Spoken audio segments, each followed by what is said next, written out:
Hi everyone, this is Debbie from Project 39 Mini Albums, and I'm here to show you an alternate method of how to use stamps.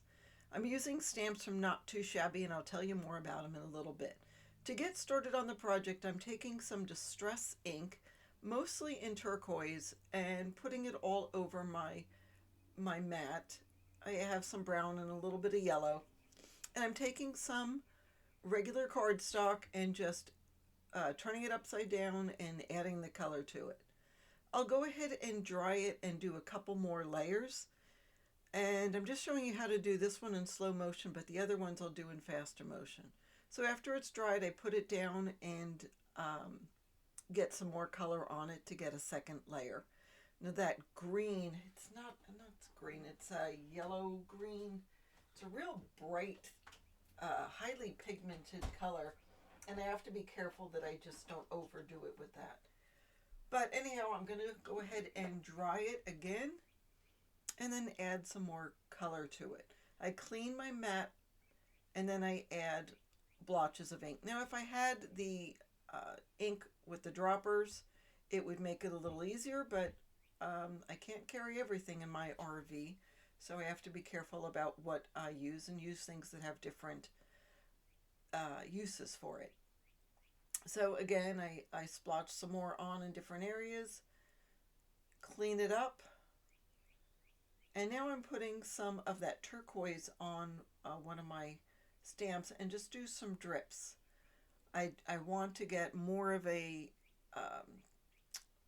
more defined color in certain areas. Well, uh, I mean, when you do drops, it goes sort of all over the place, but I'm trying to stay away from that center area, knowing what the use is going to be.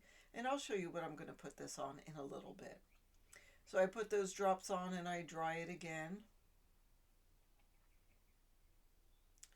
I take a paper towel and wipe that up. I love the splotches that it leaves. And I'll do it with another color. And I'll go back and forth with more colors, including using a paintbrush and dripping it on. I'll turn my paper upside down. Again, I'm just adding different layers of color.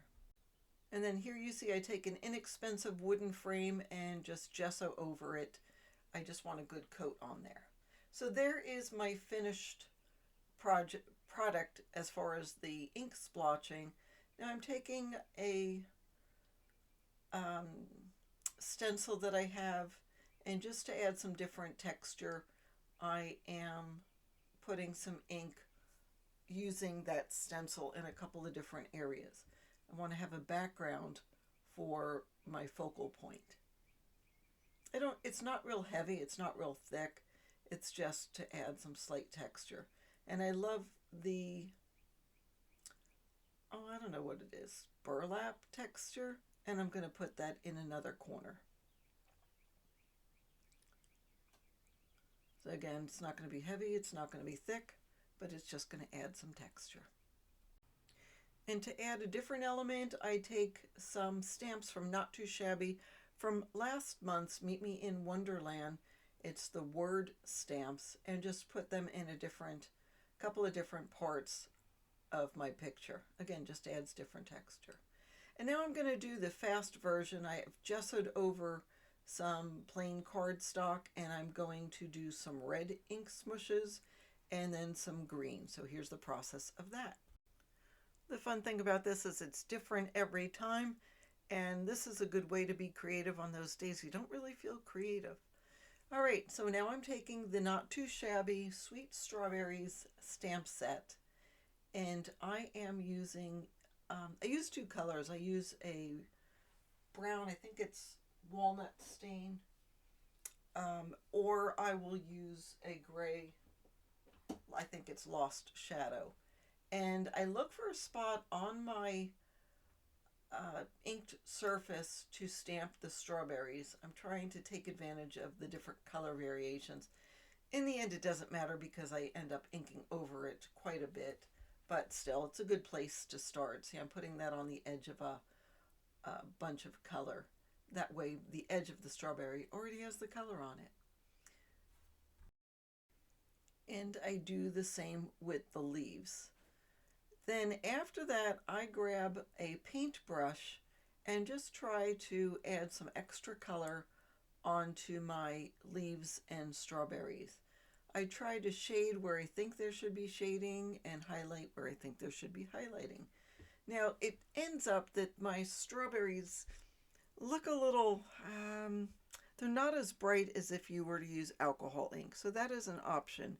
And the reason is because I use Distress Oxide, which obviously tends to oxidate when you're painting with them. It gives you a muted color, which goes with everything else. But if you wanted a real pop of bright color, maybe color them with alcohol inks instead. But I use what I have, and so I'm going with some different layers of color on the leaves and the strawberries. And while I'm painting the strawberries, I'll tell you a little bit about Not2Shabby. They're an online store, and they have their own stamp set and die set and a box of the month. This month's box of the month is Tutti Frutti, and it has this fabulous strawberry set, and there are other things available with the strawberry motif, as well as lemon brightness, which obviously has lemon. It's bright yellow and bright blue. So don't forget to check out the Not2Shabby shop linked in the description. As well, check out their YouTube channel. I felt like the leaves needed a little more definition, so I stamp again on top of what I already have. And I'm using walnut stain, and it does give, you get all those details from the stamps on here. Sort of feel like Eric Carle, if y'all remember Eric Carle. Anyhow, look it up. He's a fun artist that used to do children's books that I know I read to my kids when they were young. But in any case, after I get the detail of the stamp on it, then I grab my scissors and start cutting. Okay, I'm adding an extra bit of color to the bottom corner where I'm going to put my strawberry plants. Just adding a little brown. I just want to have a good background. So I first add some ink, and then I grab some watercolor pencils and just sort of make grass marks on it. Again, just adding a little bit of texture to the background. And some darker color to anchor everything. I am taking some Distress Oxide in the antique white and stamping on a plain piece of paper.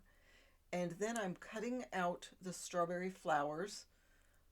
Some of the leaves I just cut out entirely. I don't feel like I need them on here. So anyhow, I'll cut out the strawberries and then cut out into the center of the flowers, just so I can have a little more dimension to it. And you'll see what I mean in a second.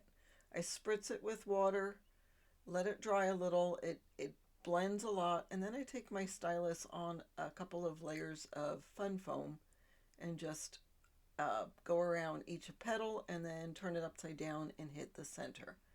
Now I'm grabbing some of my Distress ink again, and I'm going to add some highlights and some shadows. I also have some brown to help do this. I think I add yellow a little bit later as well, just to add to the center. There's the yellow. And then some brown around the outside of it. You could use whatever colors. Again, if you want to keep it bright, use either alcohol markers or don't use Distress Oxide, just use the Distress ink, because again, that oxide tends to get a little muted. All right, now I cut out the strawberries. Some I leave the tops on, some I take the tops off because I've already cut tops out of the green.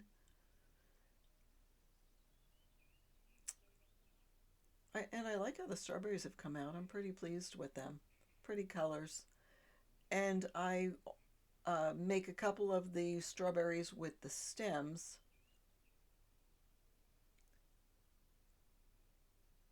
And I cut a couple of extra pieces, especially out of the green. I'm cutting blades of grass, so just real elongated triangles. Oh, here I'm cutting the leaves at the top of the strawberry. Here I'm cutting a bunch of grass pieces.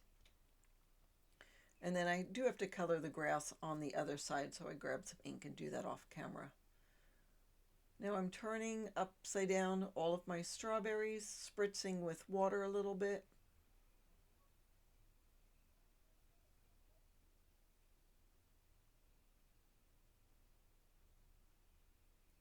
I don't want to have too much water, so I dry it off. And then I'm going to put it back on my fun foam using the back of my stylus, and just get a little bit of dimension. I don't want a lot, I just want it to sit up a little bit in the center.